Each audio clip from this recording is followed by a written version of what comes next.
We're speaking with Bebe Neuwirth at XM28 on Broadway at XM Satellite Radio. Bebe, you look terrific. What do you do when you're not on stage? What do you do for a life, let's say? I don't really have much of a life, to tell you the truth. I don't do much. Well, certainly certainly dancing is exercise. Do you take lessons? Do you work out regularly? Yeah, I go to class. I go to Pilates class. You know, I go to the gym once in a while.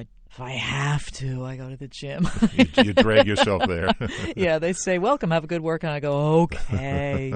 I hate it. Yeah, I hate the gym. Yeah. I love Pilates class, though. I'm curious. I want to come back to a couple of things that you've been saying about how you kind of set your mind on something and you get there. And we talked about encores, where, of course, you agreed to do Chicago for what was going to be 5 performances, and it became such a massive thing.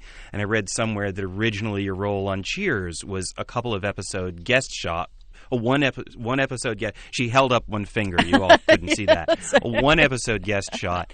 One scene, so one on the episode. one hand, you can plan for things. On the other hand, there have been at least a couple of extraordinarily happy accidents that have fallen your way. How much can you plan for it, and how much do you just go where it takes you? I don't think you can plan for anything. I really don't. I think you can think you can plan for things, but you really can't plan for things. You don't know what things will be and how they'll serve you or satisfy you. You just never know. You know, I did.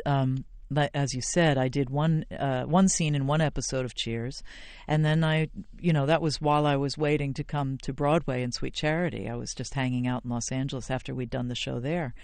And I remember sitting in the wing talking to Michael Rupert, who played Oscar in Sweet Charity, and he said, what are you going to do when they ask you to go and be on Cheers and do that? I said, they're not going to do that.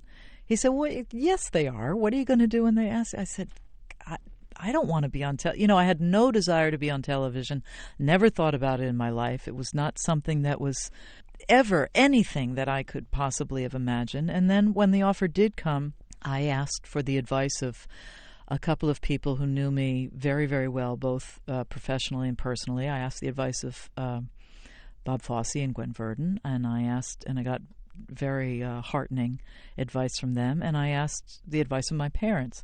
And my father said something interesting, which is like what you're saying. He said, things have evolved for you and come your way in a very Zen way. They're just sort of very organic, and one thing has led to the next, to the next, to the next, and this thing has come your way and is sort of following in that pattern.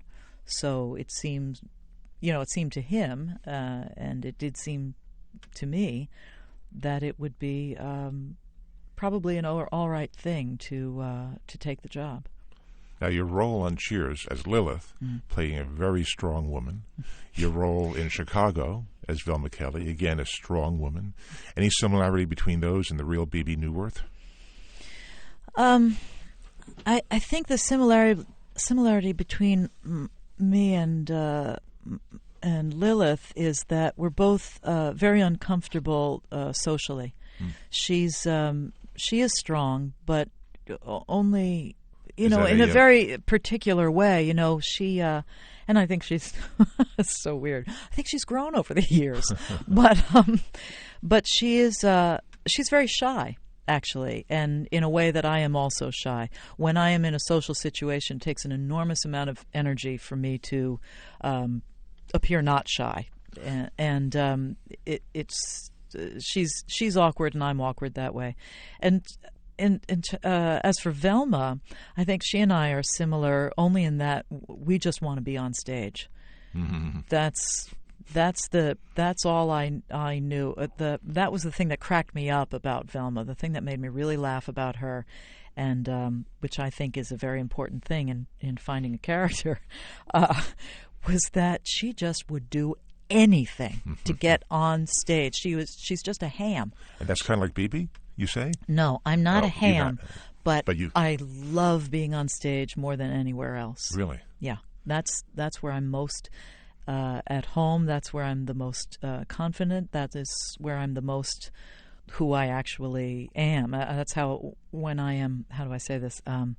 It's when I'm most myself. Is when I'm performing someone else, or just performing on a stage. I've been on stage since I was 7, and dancing in ballets at McCarter Theater in Princeton, and I was in a ballet company in New Jersey, and I danced in all different venues. I mean, libraries, nursing homes, all kinds of different things, big theaters, War Memorial and Trenton, and that's just if I was on stage, I was okay. If I was off stage, maybe not so much. If you had to pick out a single moment, what would be the most exciting moment that you've had in your very long and varied career? I can't actually. I'm happy to tell you I can't pick Not a single moment. I can't pick a single one. No, there have been. I've had so far some remarkable, really remarkable experiences on stage. Some deeply personal, almost spiritual moments on stage. I've had some kind of spooky experiences on stage. You would just think I was a flake if I told you any more than that. I was going to say, can you tell us a little bit more No, about because it? you'll just think I'm crazy and yeah, okay.